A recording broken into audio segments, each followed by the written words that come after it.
नमस्कार. कलास्नेह संविधान महोत्सव 2023 या निमित्ताने आयोजित केलेल्या संविधान महोत्सवात मी सर्वांचं स्वागत करतो. आजचा विषय आहे आरक्षणामागची संवैधानिक भूमिका. तर आरक्षणामागची संवैधानिक भूमिका जाणून घेण्या अगोदर आरक्षणाचे फायदे काय हे आपण याच्यावरती थोडी चर्चा करूया. तर आरक्षणाचे फायदे आपल्याला काय होतात, तर हे जेव्हा आपण लक्षात घेतो त्यावेळेस आपल्याला असं दिसून येतं की समाजातील दबल्या गेलेल्या, भरडल्या गेलेल्या आणि हजारो वर्ष शिक्षण, अधिकाराची पदे, मान सन्मान यापासून वंचित राहिलेल्या जनसमूहांसाठी लागू करण्यात आलेलं आरक्षण हे खरं तर समतावादी आरक्षण आहे. पराकोटीची विषमता असणाऱ्या समाजाला एकजिन्सी एकात्म बनवण्याचं महत्त्वाचं काम या आरक्षणाद्वारे केलं जातं. या आरक्षणाचा सर्वात महत्त्वाचा परिणाम म्हणजे हे आरक्षण विषमतावादी ब्राह्मणी व्यवस्था उद्ध्वस्त करतं, अस्पृश्यता व जातीभेद नष्ट करण्यास हातभार लावतं आणि 75% बहुजन समाजाला शिक्षण व अधिकाराची पदे मिळाल्यामुळं एक आत्मविश्वास प्राप्त होतो. त्याचबरोबर आत्मसन्मानाची भावनाही तयार होते. म्हणजेच आरक्षण हे व्यवस्था परिवर्तनाच्या चळवळीतील महत्त्वपूर्ण हत्यार आहे. या आरक्षणाची ही महत्त्वपूर्ण क्षमता लाभार्थी असणाऱ्या 75% बहुजनांना अद्याप पूर्णतः कळलेली नाहीये.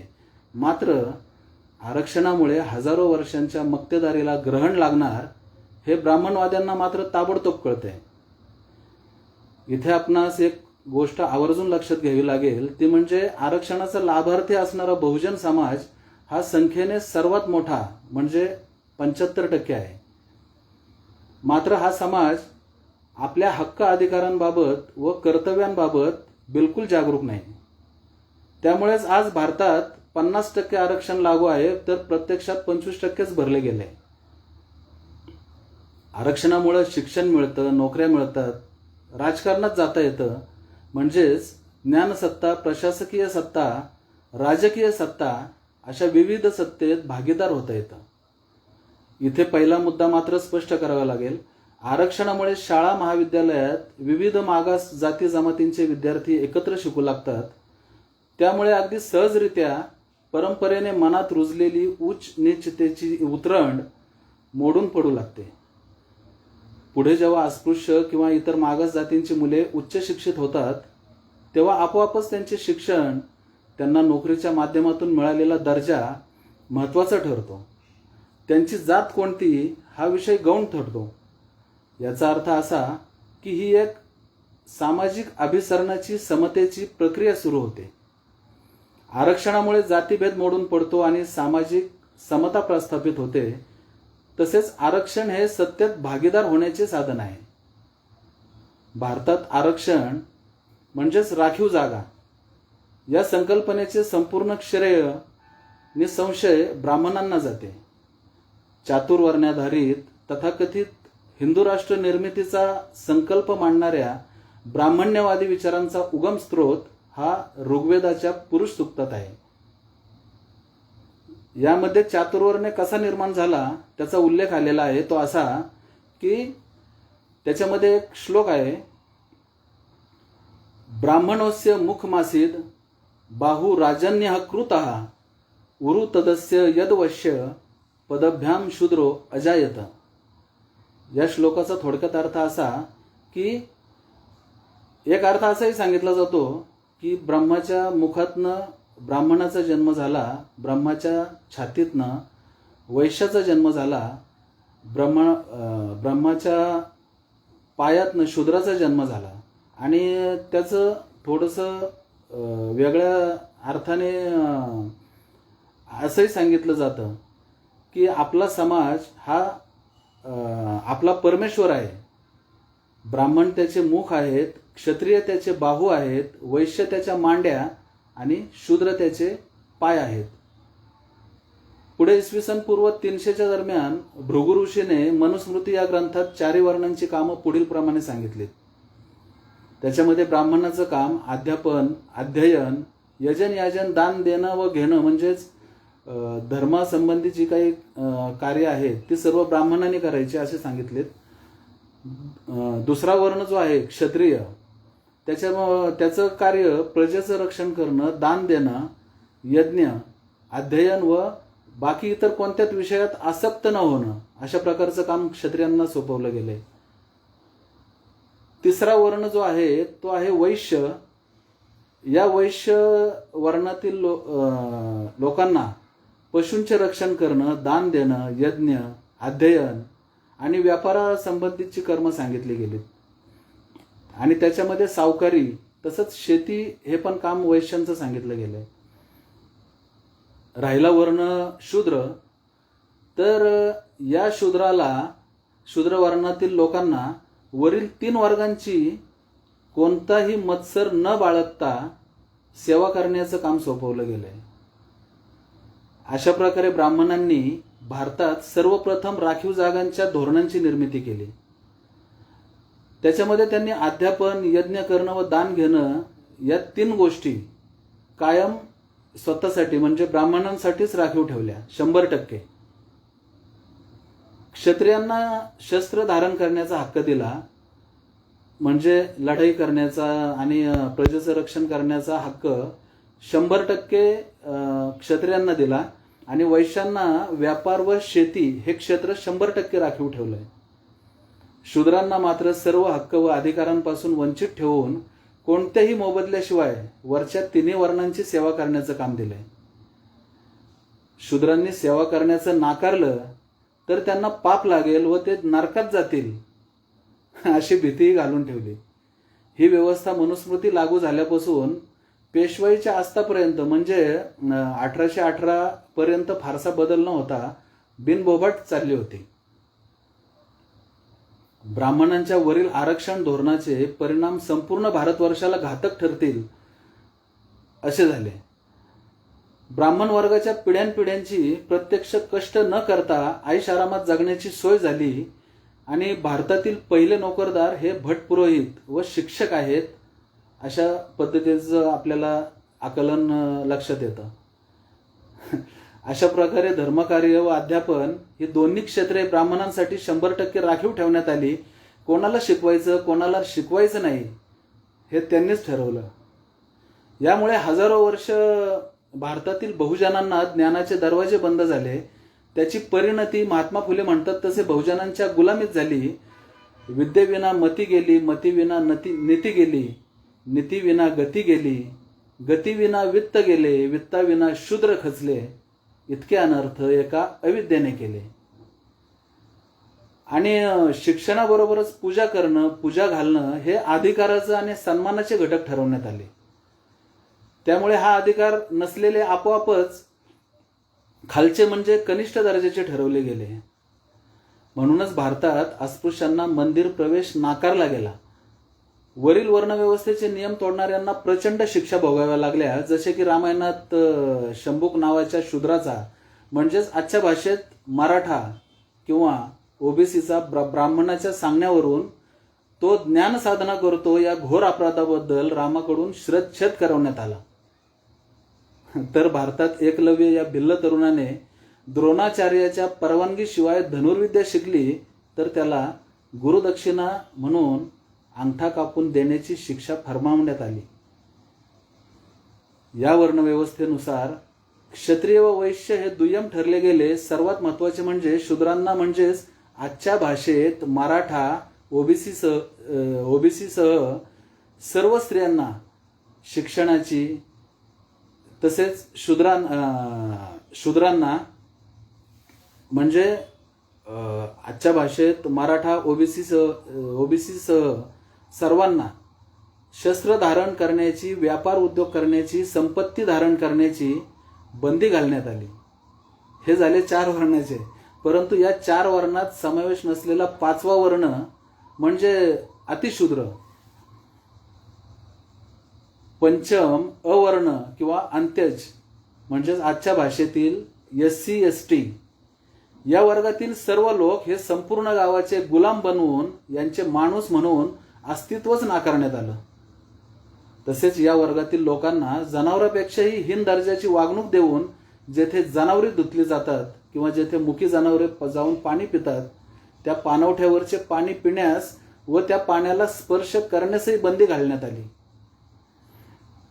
अशा प्रकारे ब्राह्मणांच्या या राखीव जागांच्या धोरणांमुळे वर्णव्यवस्था निर्माण झाली. त्यातून लोकांना कामे वाटून देण्यात आली. त्यातून हजारो जाती निर्माण झाल्या आणि विषमता, उच्च नीच असा भाव प्रस्थापित झाला.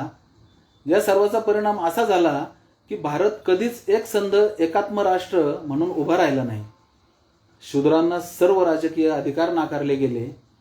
त्यामुळे हा देश बाह्य आक्रमकांना सतत बळी पडून पराभूत मानसिकतेचा देश बनला. तो केवळ या ब्राह्मणी आरक्षणाचा परिणाम होय. या धर्मशास्त्राच्या नियमानुसार आधारित समाज व्यवस्थेने कर्तृत्ववान महापुरुषांना शूद्र म्हणून धिक्कारण्यात आले. या धर्मशास्त्रांमुळेच संत तुकारामांसारख्या मराठा महाकवीला शूद्र संबोधण्यात आलं. त्यांनी रचलेलं सर्व अभंग इंद्रायणी नदीत बुडवण्यात आलं. त्यांचा आतोनात छळ करून त्यांची हत्या करून ते वैकुंठाला गेले अशा खोट्या कथा रचल्या गेल्या. महापराक्रमी शिवरायांच्या राज्याभिषेकाच्या प्रसंगी त्यांच्या क्षत्रियत्वाचा मुद्दा उपस्थित करून ते शूद्र आहेत त्यामुळे त्यांना छत्रपती होण्याचा अधिकार नाही असे सांगून त्यांची अवहेलना करण्याचा प्रयत्न झाला. छत्रपती राजश्री शाहू महाराजांना तुम्ही शूद्र असल्यामुळं तुम्हाला वेदोक्त मंत्रांचा अधिकार नाही असे सांगून टिळकांपासून सर्व ब्राह्मणांनी एकत्रितरित्या ठणकावून त्यांचा अवमान करण्यात आला. सातारच्या प्रतापसिंह छत्रपतींना ब्राह्मण पेशव्यांच्या दहशतीपायी मध्यरात्री किंवा पहाटे त्यांच्या मातोश्रींकडून शिकावे लागे. हा सर्व परिणाम ब्राह्मणांच्या आरक्षण धोरणांचा होता. या ब्राह्मणी आरक्षणाचे धोरण तोडणाऱ्यांना व ते नियम नाकारणाऱ्यांना ब्राह्मणी धर्मग्रंथांनी खूप कडक शिक्षा सांगितलेल्या आहेत. त्याचा उद्देश हे ब्राह्मणी वर्णव्यवस्थेचे नियम तंतोतंत पाळले जावेत हा होता. हे नियम इतके पाशवी होते. वेद ऐकण्याचा, म्हणण्याचा आणि वेदांचा अर्थ जाणून घेण्याचा 100% अधिकार फक्त ब्राह्मणांनाच होता. एखाद्या शूद्राने वेद ऐकले तर त्याच्या कानात वितळलेले शिसे वाटावे. एखाद्या शूद्राने वेदमंत्र म्हटले तर त्याची जीभ छाटावी. तसेच एखादा शूद्र मी वेद जाणतो किंवा मला वेद जाणून घ्यायचे किंवा मला वेदांचं शिक्षण घ्यायचंय असं म्हणाला तर त्याची खांडोळी करावी असा नियम होता. म्हणून त्या काळात संत तुकारामांनी असं सांगितलं एका अभंगात की वेदांचा तो अर्थ आम्हासीच ठावा, एरांनी व्हावा भार माथा. म्हणजे वेदांचा तो अर्थ आम्हाला ठाऊक आहे ते आम्ही वेदांचं ज्ञान आम्ही एकमेकाला देऊ आणि वेदांचं आम्ही एकमेकाला सांगून त्या दृष्टीने आम्ही एकमेकाला ज्ञान प्रवाहित करू. आणि तुम्ही आतापर्यंत काय केलं तर वेदांचा अर्थ तुम्ही तुमच्यापाशीच ठेवलेला आहे आणि तो जाणून घेण्याचा जो ज्यांना अधिकार आहे त्यांना तो तुम्ही दिलेला नाहीये. म्हणजे तुम्ही काय करताय तर फक्त वेदांचा भार माथ्यावर ठेवून तो वाहण्याचं काम करताय. म्हणजे एका ब्राह्मणाकडून दुसऱ्या ब्राह्मणाकडे तो वेदांचं शिक्षण तुम्ही देताय आणि तो जो वेदांचं ज्ञान आहे ते तुम्ही तुमच्यापर्यंतच ठेवताय. तर ते तुम्ही खुशाल करा. म्हणजे तुम्ही तो भार माथ्यावर घेऊन खुशाल वाहत राहा. आम्हाला त्याच्याशी काही घेणं देणं नाही. आम्ही आमच्या पद्धतीने तो जाणून घेऊ. पण तुकारामांनी हे जसं सांगितलं त्यामुळे वैदिक सनातनी त्या काळात चिडले आणि त्यांनी तुकारामांची हत्या केली. तर वैदिक ब्राह्मणांच्या या आरक्षण धोरणामुळे ज्ञान मिळवणं, संपत्ती कमावणं, स्वतःचा वेगळा विचार मांडणं यापासून इतर सर्वांना वंचित करण्यात आलं. त्यामुळे हजारो वर्ष ब्राह्मण सांगतील ते ज्ञान, ब्राह्मण सांगतील ते सत्य अशी परिस्थिती निर्माण केली गेली. बहुसंख्य कथा ग्रंथ ब्राह्मणांनीच रचल्या. त्यातूनच आत्मविश्वास गमावलेल्या, पराभूत मानसिकतेच्या बुद्धीचा विकास खुंटलेल्या, स्वातंत्र्य गमावलेल्या गुलाम बहुजन समाजाची निर्मिती झाली. देशातील 5-6% ब्राह्मणांनी उर्वरित सर्व समाजाची विचारशक्ती गोठवून टाकली आणि बहुजन समाजाच्या मनावर, वर्तनावर आणि जीवनाच्या सामाजिक, आर्थिक, सांस्कृतिक, शैक्षणिक, धार्मिक आदी सर्व अंगावर राज्य केलं. जरी एखाद्या शूद्राने प्रचंड कष्टाने संपत्ती कमावली तर यज्ञासाठी किंवा धर्मकार्यासाठी शूद्राची संपत्ती जरूर लुटावी असा नियम करण्यात आला. अशा प्रसंगी शूद्राने जर राजाकडे तक्रार केली तर राजाने ब्राह्मणाला मदत करावी आणि शूद्राला शिक्षा करावी. राजाने तसे न केल्यास ब्राह्मण राजाला शिक्षा करतील असा नियम बनवण्यात आला. म्हणजेच शूद्र कधीच आर्थिकदृष्ट्या सबळ होता कामा नये याची खबरदारी ब्राह्मणी व्यवस्थेने घेतली. त्यामुळे स्वातंत्र्यपूर्व काळापर्यंत महार, मांग, चांभार, भंगी आदी अस्पृश्य जातींना सवर्णांच्या मेहरबानीवर जगावे लागत होते, तर माळी, शिंपी, सुतार, लोहार, न्हावी आदी जातींना सुगीत म्हणजे शेतामध्ये धान्य पिकल्यानंतर जेव्हा शेताचं धान्याचं उत्पादन होईल ते झाल्यानंतर तुम्हाला ते धान्य देण्यात येईल या बोलीवर वर्षभर गावाची कामे करावी लागत असत. म्हणजेच काय तर प्रत्यक्षात संपत्ती कमीत कमी शूद्रांच्या हाती जाईल अशी व्यवस्था आलुतेदार बलुतेदार व्यवस्थेतून निर्माण केलेली होती. तसेच ब्राह्मणी व्यवस्थेत क्षत्रिय हा दुसऱ्या क्रमांकाचा वर्ण मानला गेला असला तरी त्यावर ब्राह्मणाचेच वर्चस्व राहील याची खबरदारी घेण्यात आली होती. एखाद्या क्षत्रियाला राजा होता येते, परंतु त्यासाठी ब्राह्मणाची मान्यता लागते असा नियम होता. त्यामुळे शूद्र कितीही पराक्रमी असला तरी त्याला राजा बनण्यास ब्राह्मण मान्यता देत नसत. शिवाय जो राजा बनेल त्याला चातुर्वर्ण्याधारित समाज व्यवस्था अबाधित राखण्याचं बंधन होतं. याचं महत्वाचं उदाहरण शिवाजी महाराजांशी संबंधित आहे. शिवरायांना ब्राह्मणांनी राज्याभिषेक करण्यास विरोध दर्शवला होता. गागा भट्टांनी शिवरायांच्या राज्याभिषेकाला नकार दिला होता. जेव्हा शिवरायांची वंशावळी ही राजस्थानातील सिसोदिया या क्षत्रिय घराण्याशी संबंधित आहेत याचे पुरावे देण्यात आले, तेव्हा गागा भट्ट राज्याभिषेकास तयार झाला. म्हणजे इथल्या ब्राह्मणांनी मराठा शिवराय हे शूद्र ठरवले तर राजपूत शिवराय हे क्षत्रिय ठरवले. अशाच प्रकारे राजर्षी शाहू महाराजांना शूद्र ठरवण्यात आलं. अनेक पुरावे सादर करण्यात आल्यानंतर त्यांना क्षत्रियत्व बहाल करण्यात आलं. हे क्षत्रियत्व जे शाहू महाराजांना पुरावे दिल्यानंतर ब्राह्मणांनी बहाल केलं, ते क्षत्रियत्व बहाल झाल्यानंतर हे क्षत्रियत्व पुढील वारसांना कायम राहील काय असा प्रश्न शाहू महाराजांनी विचारल्यावर ज्यांना आपण लोकमान्य म्हणतो त्या टिळकांनी उत्तर दिलं की ते त्यावेळेचे ब्राह्मण ठरवतील. म्हणजे शाहू महाराजांना पण जे क्षत्रियत्व बहाल केलं गेलं तर ते त्यावेळेपुरतंच होतं आणि त्यांच्या वारसांना टिळकांनी असं उत्तर दिलं की त्यांच्या वारसांना क्षत्रियत्व द्यायचं का नाही तर ते त्या वेळेचं ब्राह्मण ठरवतील. गंमत आहे. अशा प्रकारे राजाला आपल्या नियमांच्या अधीन ठेवून संपूर्ण समाज व्यवस्थेवर नियंत्रण ठेवण्याचं काम वैदिक ब्राह्मणांनी केलं.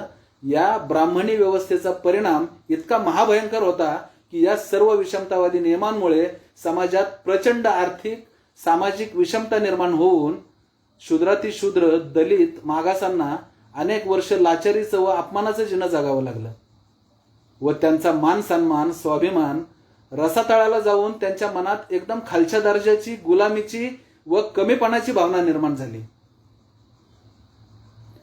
अशा प्रकारे भारतात इंग्रज येण्यापूर्वीचा काळ हा मुठभर शेठजी भटजींच्या भरभराटीचा होता. या सर्व उच्च वर्णीयांचे प्रमाण एकूण लोकसंख्येच्या 15% होते आणि या वर्गाच्या हातात संपूर्ण शिक्षण व्यवस्था, धार्मिक व्यवस्था, आर्थिक सत्ता तसेच जमीनदारी व्यवसाय केंद्रित झाल्यामुळे 85% समाज या 15% समाजाचा गुलाम झाला होता. आधुनिक काळात शूद्रातिशूद्रांच्या कल्याणाचा मार्ग सांगितला तो महात्मा ज्योतिबा फुले यांनी. त्यांनी 2 अखंड लिहिलेले आहेत. तर त्याच्यामधला जो एक अखंड आहे तो शूद्रांची त्या काळची परिस्थिती दर्शवणारा आहे. तर तो एक अखंड असा आहे की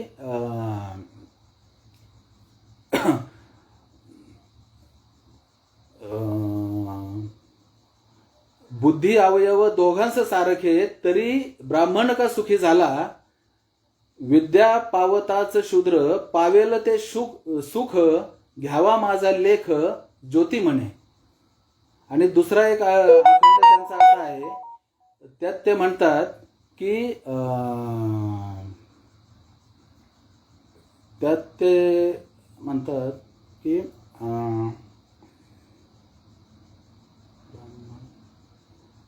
बघू, तुम्ही नंतर सांगतो, आठवत नाहीये.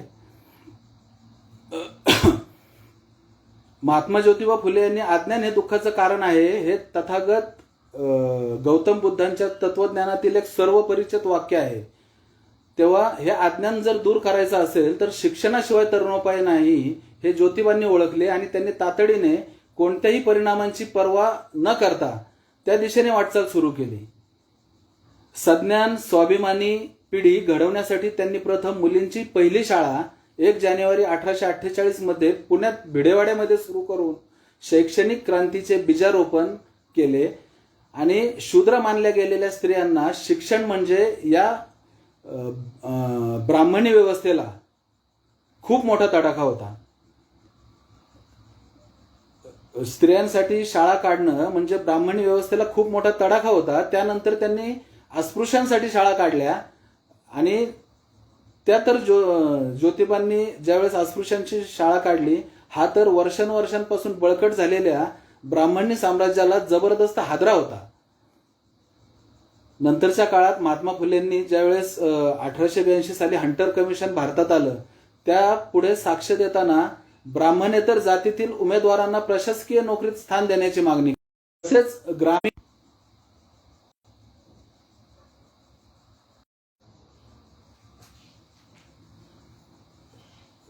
फुलेंनी 1882 साली हंटर कमिशन पुढे साक्ष देताना ब्राह्मणेतर जातीतील उमेदवारांना प्रशासकीय नोकरीत स्थान देण्याची मागणी केली. तसेच ग्रामीण व दलित विद्यार्थ्यांना शिक्षणासाठी सवलत, शिष्यवृत्ती, विशेष प्रलोभने म्हणजे स्कॉलरशिप ठेवावीत अशी मागणी केली. अशा प्रकारे महात्मा फुलेंनी भारतात सर्वप्रथम शूद्रांसाठी, दलित आणि मागासांसाठी आरक्षणाची संकल्पना मांडली.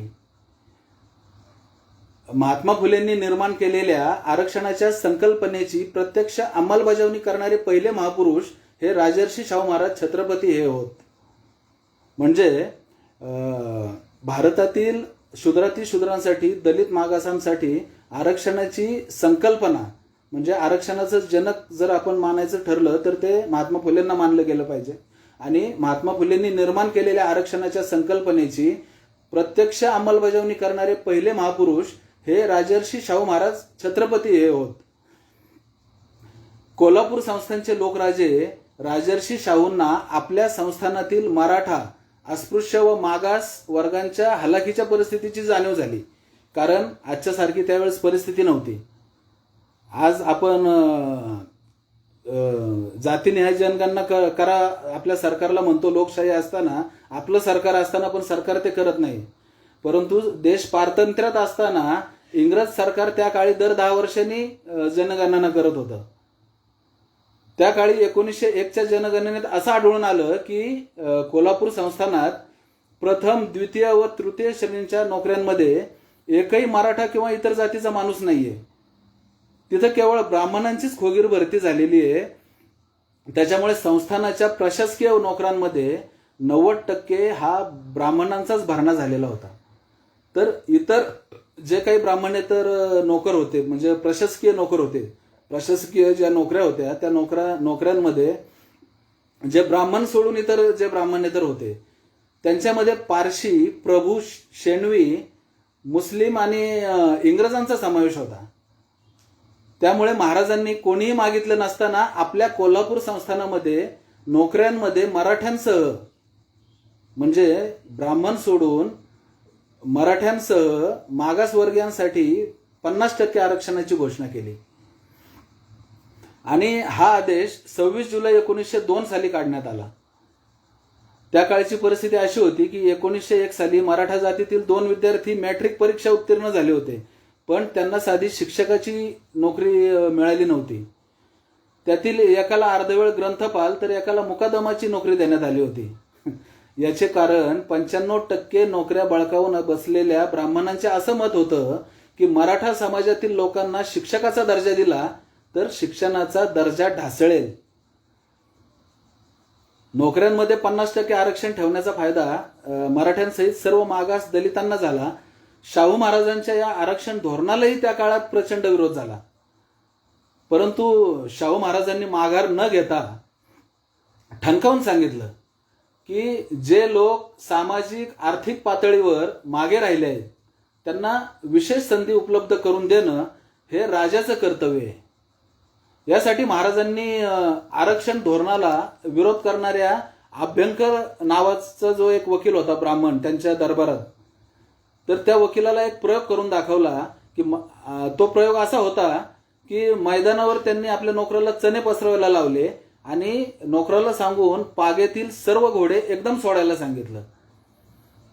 तर त्याचा परिणाम असा झाला की जेव्हा दणकट घोडे जे काही त्याच्यामधले होते तर त्यांनी पुढे धाव घेतली. सगळ्या घोड्यांच्या पुढे दणकट घोडे धावले आणि त्यांनी सगळ्यात जास्त चणे खाल्ले. आणि जे घोडे अशक्त दुबळे होते ते मागे राहिल्याने त्यांना चणे खात्याच आले नाहीत.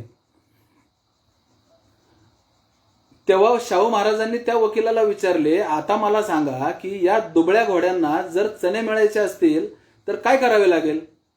तेव्हा त्या आरक्षणाला विरोध करणाऱ्या वकिलाने उत्तर दिलं की घोड्यांना चणे मिळावे असे वाटत असेल तर एका पिशवीत चणे घालून तो तोबरा घोड्यांच्या तोंडाला बांधावा लागेल. तेव्हा शाहू राजा म्हणाले की तेच तर मी करतोय, एवढ्यासाठीच्या राखीव जागा ठेवल्या आहेत. त्यामुळे या दुबळ्या समाजाच्या वाट्याला थोडेफार चणे येतील आणि पुढे मागे ते तुमच्याशी स्पर्धा करू लागतील.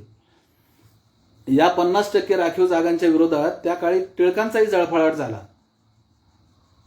टिळकांचं नाव आपण खूप सन्मानाने घेतो, पण त्यांची दुसरी बाजू पण आपल्याला समजावून घेतली पाहिजे. त्यांनी तेव्हा त्यांचा जो पेपर होता केसरी, तर त्या केसरीमध्ये त्यांनी असं लिहिलं की मागासलेल्या व पुढारलेल्या अशा जातींमध्ये फरक न करता देशाचे व संस्थानाचे कल्याण होईल असं जर महाराजांना वाटत असेल तर तो त्यांच्या मुत्सद्दीपणाचा अपसमज आहे, किंबहुना ते त्यांच्या बुद्धिभ्रष्टपणाचं लक्षण आहे. म्हणजे ब्राह्मण टिळक हे छत्रपती असलेल्या शाहू महाराजांना बुद्धिभ्रष्ट म्हणत होते. का? तर त्यांनी आरक्षण दिलं होतं. याच टिळकांनी पुढे आथणी येथील सभेमध्ये शिंप्यांनी कौन्सिलात जाऊन काय मशीन चालवायची काय, कुणब्यांना नांगर धरायचा आहे काय, किंवा वाण्यांना तागडी धरायची काय, असा बहुजनांचा पाणउतारा केला होता. अर्थात शाहू महाराजांनी त्याकडे दुर्लक्ष केलं आणि 1920 सालापर्यंत राखीव जागांचं हे आरक्षण नेऊन 90% नेलं होतं. राजर्षी शाहू महाराजांच्या आरक्षण धोरणांचा परिणाम इतर प्रांतांवरही त्या काळात पडला. 1921 साली म्हैसूरमध्ये मागास जातींसाठी नोकरी व शिक्षणात विशेष सवलती जाहीर करण्यात आल्या. पुढे 1927 साली मद्रास प्रांतामध्येही नोकऱ्यांमध्ये घेताना जातीचा निकष लावून ब्राह्मणांसहित सर्व जातींना सामावून घेतलं गेलं. अशा प्रकारे देश पातळीवर विविध प्रांतात अस्पृश्य मागासांना राखीव जागा दिल्या जात होत्या. त्या दरम्यानच 12 नोव्हेंबर 1930 साली भरलेल्या गोलमेज परिषदेत अस्पृश्यांचे प्रतिनिधी म्हणून डॉक्टर बाबासाहेब आंबेडकर गेले होते.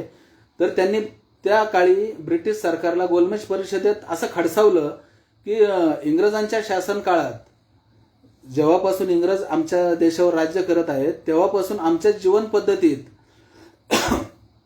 कोणताही बदल घडलेला नाहीये. इंग्रजांनी काय केलंय तर इंग्रजांनी जुनीच व्यवस्था जशी चालू होती पूर्वीपासून तशीच चालू ठेवली आहे. आणि पुढे त्यांनी गोलमेज परिषदेच्या एका उपसमितीत असंही सांगितलं की अस्पृश्य हे हिंदू नाहीयेत तर ते हिंदूंपेक्षा वेगळे आहेत व अस्पृश्यांचे प्रतिनिधी स्वतंत्र मतदारसंघातून निवडणुकीद्वारे निवडले जावेत. पुढे दुसरी गोलमेज परिषद 7 सप्टेंबर 1931 साली रोजी भरली.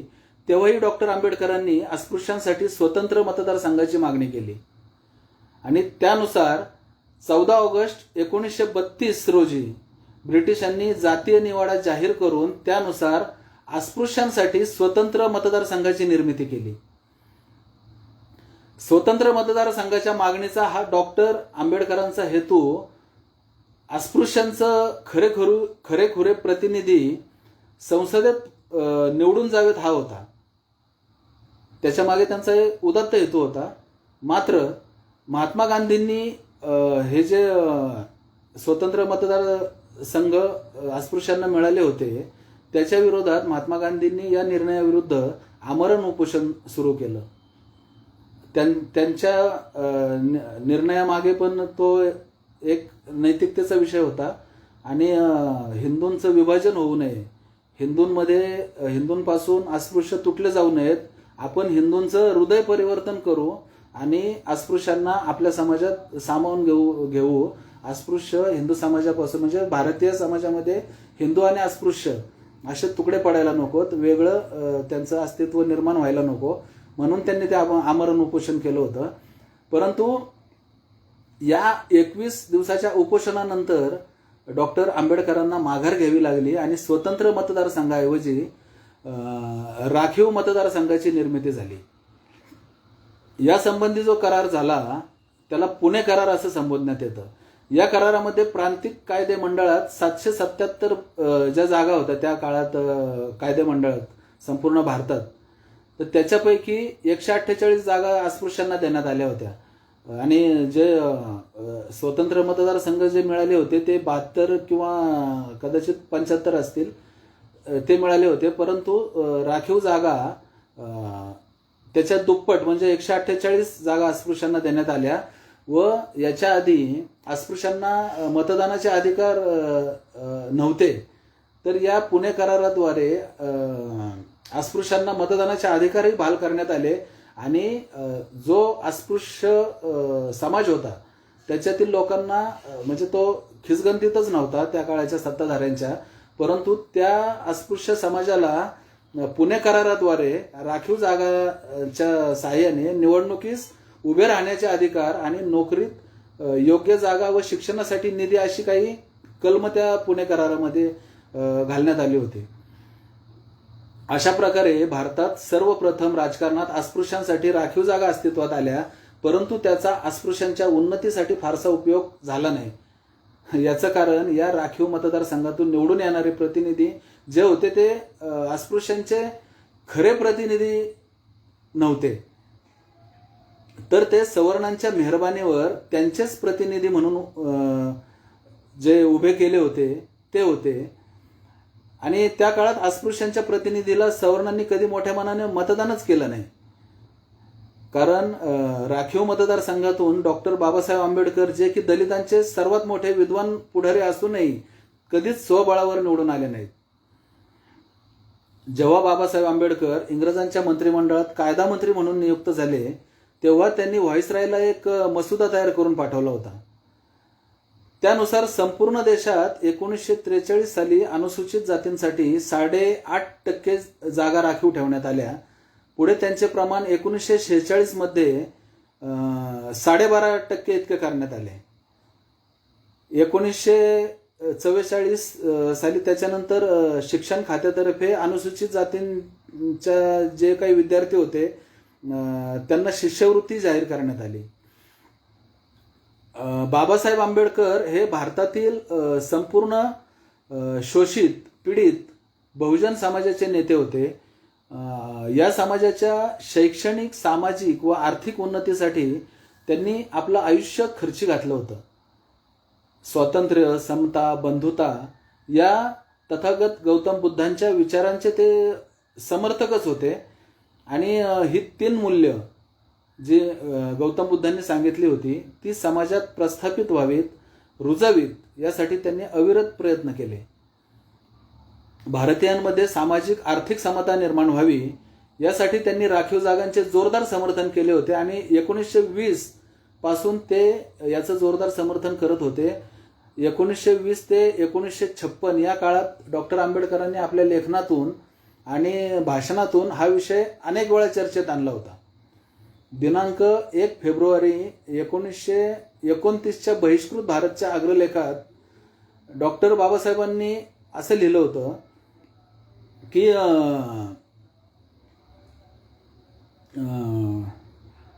सर्वांना समतेनं, मी थोडक्यात सांगतो की मला ते खूप मोठं त्यांचं स्टेटमेंट आहे त्याच्यामध्ये.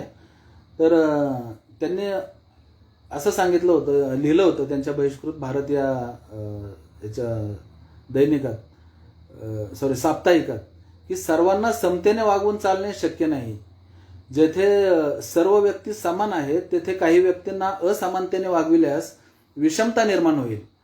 पण जेथे व्यक्ती असमान आहेत तेथे त्यांना सारखे लेखून चालणे म्हणजे समता प्रस्थापनेच्या ध्येयाला विरोध करण्यासारखं आहे. या बाबतीत त्यांनी एक उदाहरण दिलं होतं, ते म्हणजे रोगी माणसाचं उदाहरण त्यांनी दिलं होतं. त्यांनी असं सांगितलं की रोगी माणसाचं उदाहरण या गोष्टीवर बरोबर लागू पडतं. सुदृढ माणसाला जर जाडे भरडं अन्न चालतं, म्हणजे सुदृढ माणसाला जाडे भरडं अन्न चालतं, पण सुदृढ माणूस व रोगी माणूस हे दोघेही सारखे मानून जर एखादा वेडगळ समतावादी ते जाडे भरडे अन्न रोग्याला देण्याचा प्रयत्न करेल तर तो रोग्याचा प्राणदाता होण्याऐवजी प्राणहर्ता होईल. त्याचप्रमाणे श्रीमंतावर जितका कर असतो तितकाच गरिबावर ठेवावा, कारण तसे केल्यास असमानता होईल असे जर कोणी म्हणेल तर लोक त्याला वेड्यात काढतील. सारखा कर देण्याची ऐपत असणाऱ्या श्रीमंतांपैकी काहींवर कर कमी किंवा काहींवर जास्त असा लादला किंवा सुदृढ माणसाला पचण्याजोगं अन्न पचवण्याची ज्यांच्यात ताकद आहे त्यांना रोग्यांचे अन्न दिलं तर मात्र विषमता होईल. या उदाहरणावरनं तात्पर्य घ्यावायचं ते हे की समानांना असमानतेने व असमानांना समानतेने न वागवणं हा समतावाद्यांचा दस्तूर आहे. दिनांक 9 ऑगस्ट 1930 रोजी अखिल भारतीय दलित वर्ग परिषद नागपूर येथे बोलताना डॉक्टर आंबेडकरांनी राजकीय प्रतिनिधित्व सरकारी नोकऱ्यातील आरक्षणाची पुन्हा एकदा मागणी केली. त्याच्यानंतर पुढे जेव्हा घटना समितीची निवड करण्यासाठी भारतात 1946 मध्ये निवडणुका घेण्यात आल्या तेव्हा काँग्रेसमधील ब्राह्मण्यवाद्यांनी परत एकदा डॉक्टर आंबेडकरांना प्रखर विरोध करण्याचं धोरण स्वीकारलं. यावेळी तर बॅरिस्टर वल्लभभाई पटेल म्हणाले होते की घटना परिषदेचे दरवाजे आणि खिडक्याच काय, पण प्रत्यक्ष तावदानेही मी बंद केलीत, म्हणजे खिडक्या तावदानेही मी बंद केलीत.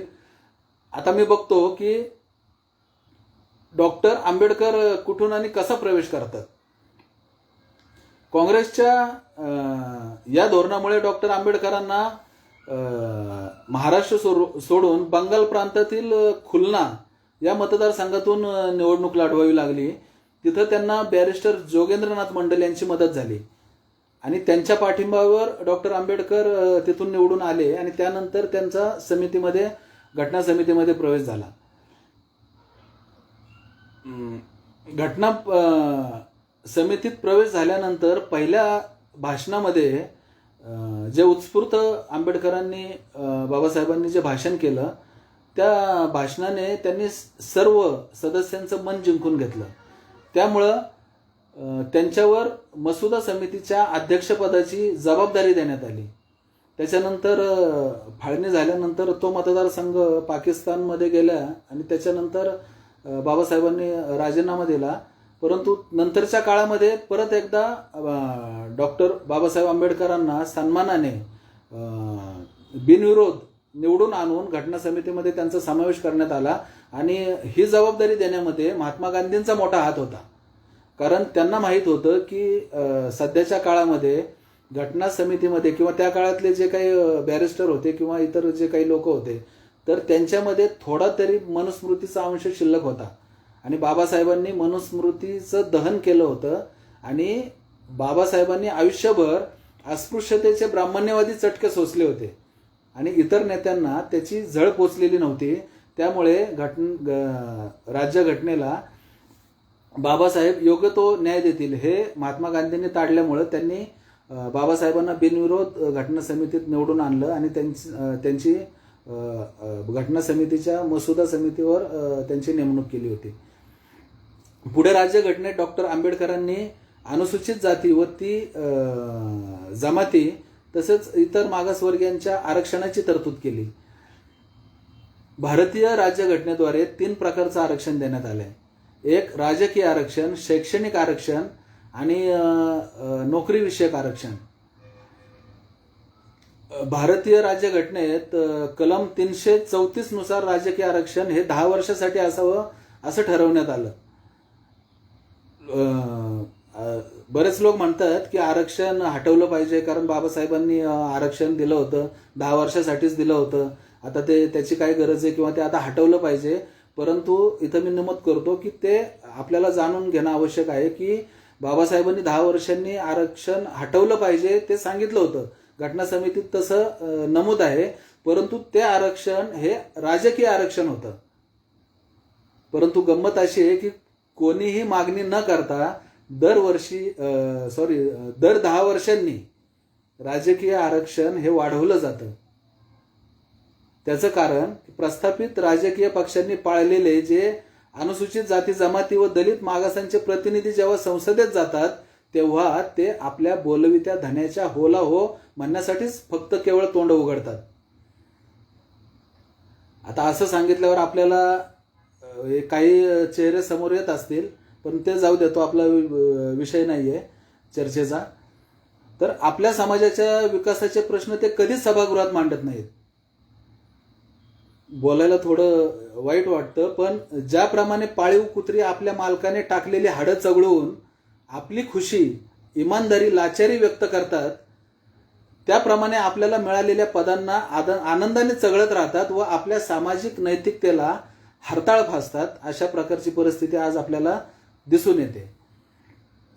यामुळे राजकीय आरक्षणासाठी आजतागायत कोणताही मोर्चा निघालेला नसताना हे आरक्षण दर 10 वर्षांनी बिनबोभाट वाढवलं जातं.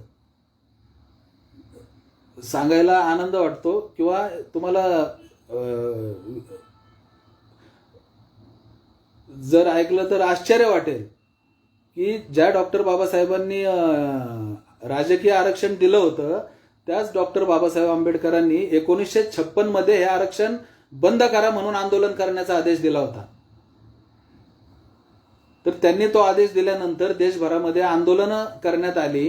तर त्या आंदोलनामध्ये महाराष्ट्रात आर आर भोळे, तर उत्तर प्रदेशामधील एक दलित नेते होते मास्टर मानसिंग, यांनी आरक्षणाविरोधात जेलभरो आंदोलन केलं, तर त्यांना अटक करण्यात आली होती. दुसरं जे राज्यघटनेने आरक्षण दिलेले आहे ते शैक्षणिक आरक्षण आहे, ते कलम 46 अनुसार अस्तित्वात आले. त्यानुसार माध्यमिक, उच्च माध्यमिक व महाविद्यालयांमध्ये प्रवेश देताना शासनाने ठरवून दिलेल्या टक्केवारीनुसार दलित व मागासवर्गीयांसाठी राखीव जागा ठेवणं बंधनकारक केलं गेलेलं आहे. आणि त्याचप्रमाणे 10वीच्या पुढं अनुसूचित जाती जमातीच्या विद्यार्थ्यांना प्रोत्साहन म्हणून शैक्षणिक शिष्यवृत्ती दिली जाण्याचं प्रावधान त्याच्यामध्ये आहे. परंतु आपल्याला असं दिसून येतं की उच्च शिक्षणात विशेषतः वैद्यकीय, अभियांत्रिकी किंवा माहिती तंत्रज्ञान अशा प्रकारचे जे काही उच्च शिक्षणाचे अभ्यासक्रम आहेत त्याच्यामध्ये प्रवेश देताना आरक्षण टाळण्याचा सातत्याने प्रयत्न केल्याचं आपल्या निदर्शनास येतं. म्हणजे एखादा मागासवर्गीय विद्यार्थी खुल्या प्रवर्गातून प्रवेश मिळवण्या इतपत त्याची क्षमता ते धारण करीत असेल तर त्याला खुल्या स्पर्धेत उतरू न देता आरक्षणाच्या कोट्यातून प्रवेश घेण्यास अनेक संस्था चालक, प्राचार्य तसेच त्या संबंधीचे अधिकारी भाग पाडतात. आपण ऐकतो की ज्यांना आरक्षण आहे त्यांना 35%, 40% मार्क असले तरी त्यांना ते ॲडमिशन दिलं जातं. परंतु इथं एक गोष्ट लक्षात घेतली जात नाही की जर कट ऑफ 80% असेल तर 79% विद्यार्थ्याला सुद्धा ॲडमिशन तिथं मागासवर्गीय असून त्याला आरक्षणातून तिथं प्रवेश भेटत नाही. हे आपण विचार करण्याची गोष्ट आहे. आणि जर गुणवत्ताधारक विद्यार्थी खुल्या प्रवर्गातून प्रवेश घेतील तर राखीव जागांमधून आणखी मागासवर्गीय विद्यार्थी प्रवेश घेऊ शकतील. परंतु ह्या गोष्टी आपल्याकडे होत नाहीत. त्यांना मागासवर्गीय प्रवर्गातूनच प्रवेश घेण्यासाठी त्यांच्यावरती बंधन घातलं जातं. त्याच्यामुळं बाकीचे जे मागासवर्गीय विद्यार्थी ज्यांना कमी गुणवत्ता आहे ज्यांच्याकडे, तर त्यांचा प्रवेश नाकारला जातो. किंवा कितीतरी ठिकाणी असं होतं की उमेदवार उपलब्ध नाहीत असं सांगूनही राखीव जागांवरती उच्च जातीय विद्यार्थ्यांना प्रवेश देण्याचा प्रयत्न होतो.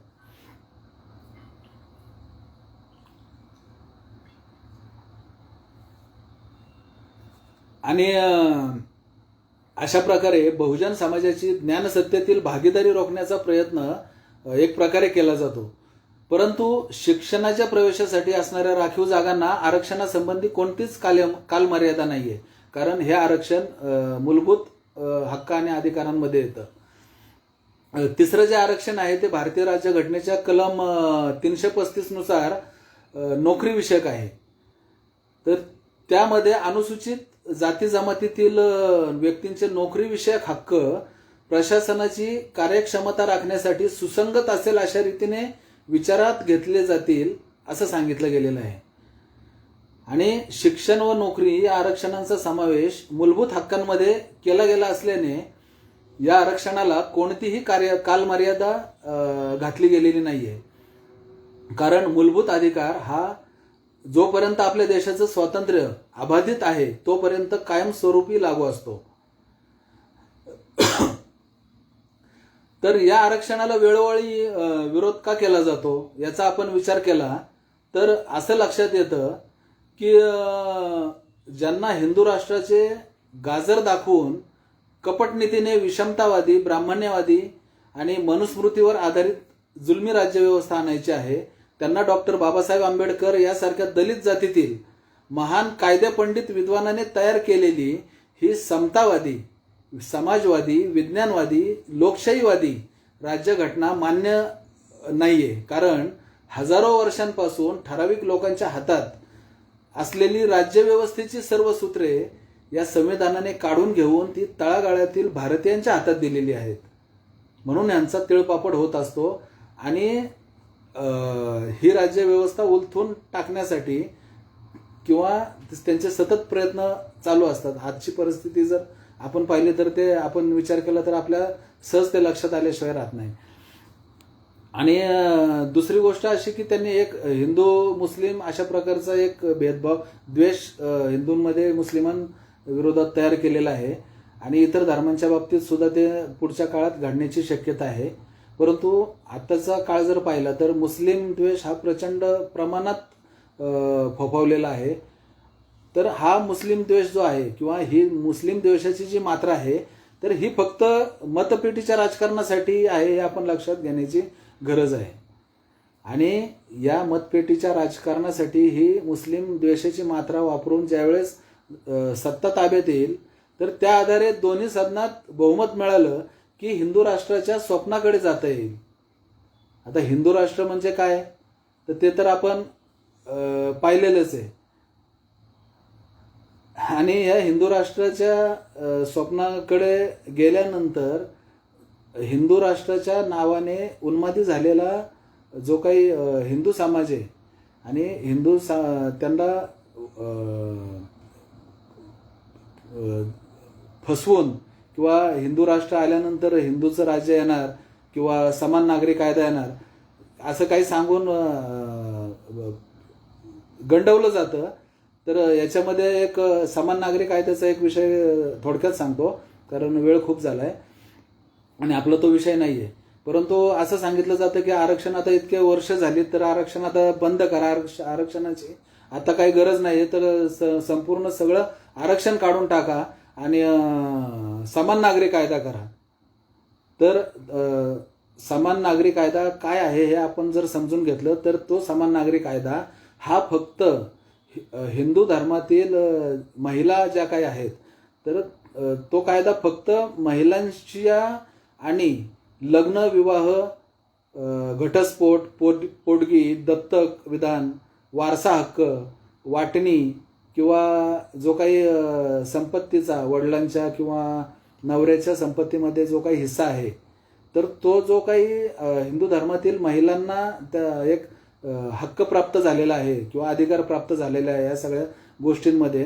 आणि हिंदू समाजाला जो काही हिंदू कोड बिलामध्ये जे काही सुविधा मिळालेल्या आहेत महिलांना, तर जशा हिंदू महिलांना लग्न, विवाह या संबंधी आणि वाटणी, हिस्सा या संबंधी जे काही हक्क अधिकार प्राप्त झालेले आहेत, तर ते सर्व धर्मीय महिलांना ते प्राप्त व्हावेत. म्हणजे तोच कायदा सर्व धर्मांना लागू झाला पाहिजे अशी त्याच्यामध्ये तरतूद आहे. बाबासाहेबांनीच समान नागरिक कायदा लागू व्हावा या देशामध्ये अशी त्या काळामध्ये मागणी केली होती, परंतु ती काही मागणी मान्य झाली नाही. त्याच्यासाठी त्यांना तो राजीनामा द्यावा लागला. आणि दुसरं एक कारण होतं की आता जे आपण बघतो की मराठा आरक्षण याच्यासाठी लोक भांडतायत ठिकठिकाणी, त्याच्यावरती मोर्चे, आंदोलनं आणि एकमेकाच्या वरती कुरघोडी होण्याचं जे काही राजकारण आहे, ओबीसी आणि मराठा आरक्षण, तर थोडंसं विषय सोडून होते तरी पण एक थोडक्यात मी सांगतो की बाबासाहेबांनी ज्या वेळेस घटनेमध्ये तरतूद केली होती ST SC अनुसूचित जाती जमाती यांच्या आरक्षणासंबंधी मसुदा समितीमध्ये त्यांचं काम चाललेलं होतं, तर त्या काळामध्ये विदर्भामधील एक मराठा नेते होते, बॅरिस्टर, विद्वान आणि खूप शिक्षण तज्ज्ञ नंतरच्या काळात त्यांना आपण म्हणतो पंजाबराव देशमुख, डॉक्टर बॅरिस्टर पंजाबराव देशमुख हे मराठ्यांचे एक खूप मोठे नेते होते.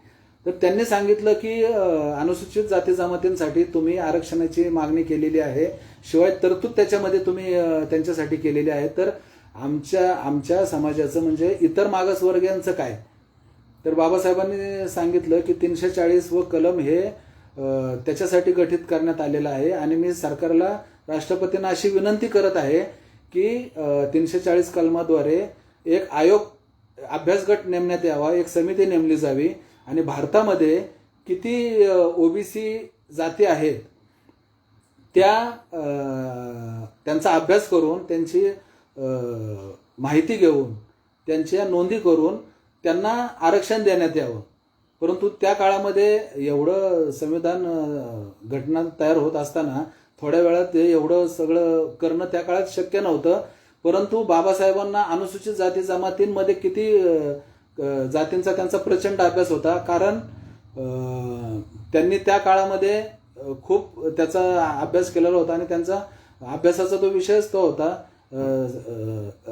राज्यशास्त्र, मानववंशशास्त्र, समाजशास्त्र, इतिहासाचा त्यांनी खूप मोठा अभ्यास केलेला होता. त्यामुळे त्यांनी त्या ब्रिटिशांच्या सत्तेमध्ये असताना, ब्रिटिशांच्या मंत्रिमंडळात असताना, कायदेमंत्री हे पद त्यांच्याकडे असताना त्यांनी व्हाईसरायला एक मसुदा पाठवून त्याच्या आधारे अनुसूचित जाती जमातींसाठी आरक्षण मंजूर करून घेतलेलं होतं. परंतु ज्यावेळेस पंजाबराव देशमुखांना त्यांनी असं सांगितलं, तर पंजाबराव देशमुखांनी सर्व मराठ्यांनी कुणबी नोंद करून घ्यावी याच्यासाठी मराठ्यांना एकत्रित करून त्यांनी मुंबईमध्ये बऱ्याच सभा वगैरे घेतल्या. परंतु काही मराठे त्या काळात सरंजामदार किंवा ब्राह्मण समाजाच्या ह्याला बळी पडले. त्यांचं जे काय त्यांनी मत त्यांना सांगितलं होते की तुम्हाला आरक्षणाची गरज नाही आणि तुम्ही उच्चवर्णीय आहात, या त्यांच्या गोष्टीला बळी पडले आणि या आरक्षणापासून ते वेगळे राहिले. आणि ज्यांनी कुणबी प्रमाणपत्र घेतलं, कुणबी म्हणून नोंद करून घेतली, त्यांना ओबीसीमध्ये आरक्षण मिळालं. तर हे थोडं विषयाला अवांतर होते, तर आपला वेळ संपत आलाय म्हणून थोडक्यात विषय मांडला जाता तर हिंदू राष्ट्राचं स्वप्न एकदा त्यांचं हिंदुत्ववाद्यांचं पूर्ण झालं, तर हा जो एकत्रित झालेला हिंदू समाज आहे तो बहुजन समाज हिंदुत्ववाद्यांसाठी त्यांच्या उरात धडकी भरवतो. त्यामुळे जातीत परत एकदा त्यांचं जे काही त्यांचं साध्य आहे तेच एकदा झाल्यानंतर, अजेंडा किंवा त्यांचं हिंदू राष्ट्राचं स्वप्न एकदा साध्य झाल्यानंतर, जर हे हिंदुत्ववादी म्हणजे ब्राह्मणेतर सर्व समाज एकत्रित आला तर आपलं काय, तर आपली ही सत्ता किती दिवस टिकू शकते. त्यामुळे एकदा त्यांचं इप्सित साध्य झालं तर हा एकत्रित आलेला हिंदू समाज, हिंदू म्हणजेच ब्राह्मणेतर, मागास, दलित, मराठा, ओबीसी हा एकत्रित झालेला समाज, याच्यामुळं आपलं सत्ता आपल्याला पाहिजे तशी पुढच्या काळात राबवता येणार नाही. त्यामुळे जाती जातीत वैमनस्य निर्माण करणं व त्यांच्यामध्ये वैरभाव आणि संशयाचं वातावरण कायम ठेवणं, यासाठी आरक्षण विषयक वाद निर्माण करून संपूर्ण बहुजन समाज जातीपातीच्या भांडणात लोटून देणं हा विषय या हिंदुत्ववाद्यांच्या हातातलं एक धारदार शस्त्र आहे.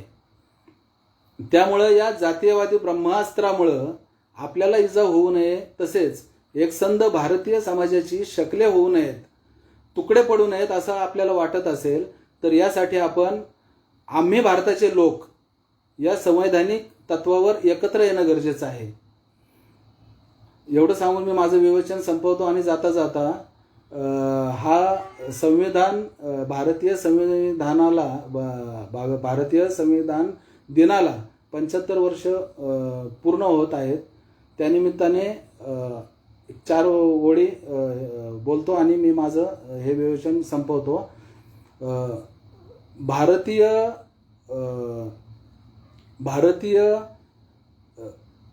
नागरिकाची